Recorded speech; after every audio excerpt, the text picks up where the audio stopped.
Hi everyone, it's Simon Keeling here and thanks for watching weatherweb.net. It is Wednesday the 26th of June. As always, the site's get free of charge by the adverts that you see around the screen. By you coming back and using the site, that's what keeps us free of charge, so thank you for doing that. Now, I've just been looking at the comparisons of sea surface temperature anomalies between this year and last year.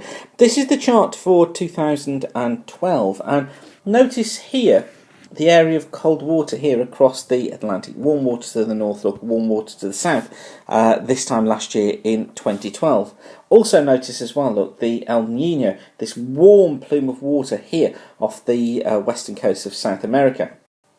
Now let's compare that to this year. Look, our area of cold water has gone, it's become warmer, although it's shifted a little bit further towards the north. Look, major change though is that El Nino has gone and we're into La Nina, which is the cooler water off the western coast of South America. Sea surface temperature is always interesting to monitor at this time of year, particularly with regards to the hurricane season and how active it becomes. And you can see that temperatures typically here in the central part of the Atlantic are above normal for the time of year, and that would aid the feeding of the hurricanes as they come across. However, just west of Africa, look, we've got some blue water in there, indicating temperatures below normal for the time of year. So it'll be interesting to see where these hurricanes develop and the track that they eventually take. I have to say that with that sea surface temperature pattern, there is kind of signs of a hookup, something coming around like so, which could pull the hurricanes across the Atlantic towards Europe more readily than has been the case over the last couple of years. But that's just something to watch.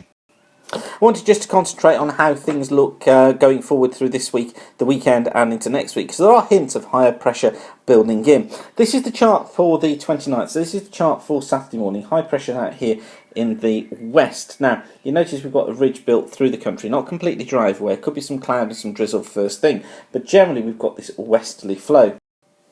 By Sunday morning, got some rain affecting Scotland and perhaps the north of Ireland, but generally for most places it's dry. You see again, this ridge is still built in.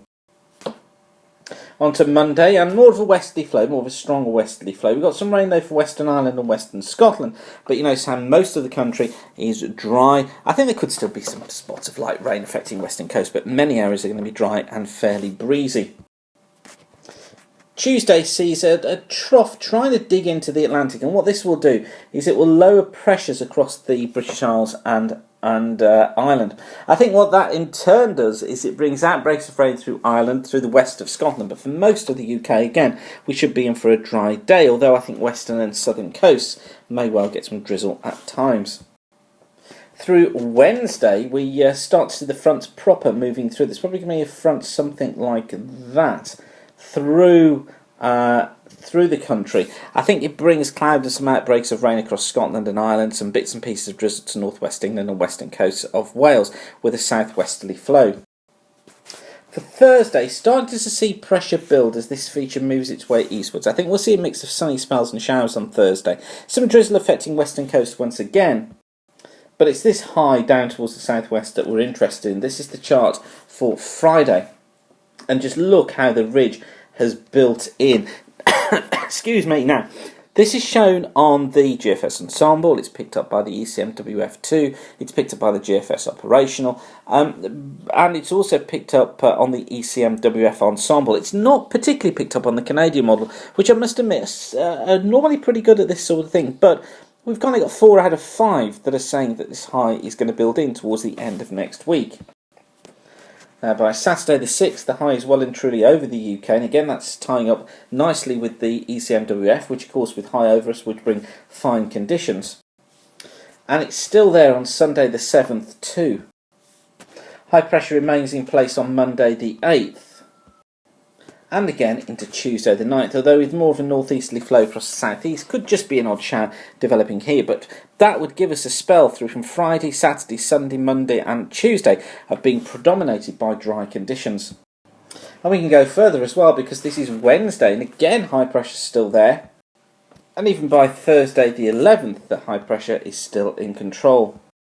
So the high is definitely something to watch as we go into the middle part of the month, although bear in mind the charts that I showed you yesterday, turning things more unsettled during the second third of the month. So this set of charts I've just shown you really ties in quite nicely with the Korean medium range models, and if it continues to show that, then I think we can build confidence in the idea of the last third of July turning much more unsettled. But for now, I'll leave you with that. Thanks again for watching weatherweb.net. I'm Simon Keeling, and as always, the site's kept free of charge by the adverts that you see around the screen. It's by you coming back and using the site regularly and visiting us that we can stay free of charge. So thank you for doing that. Keep the sun shining, and bye for now.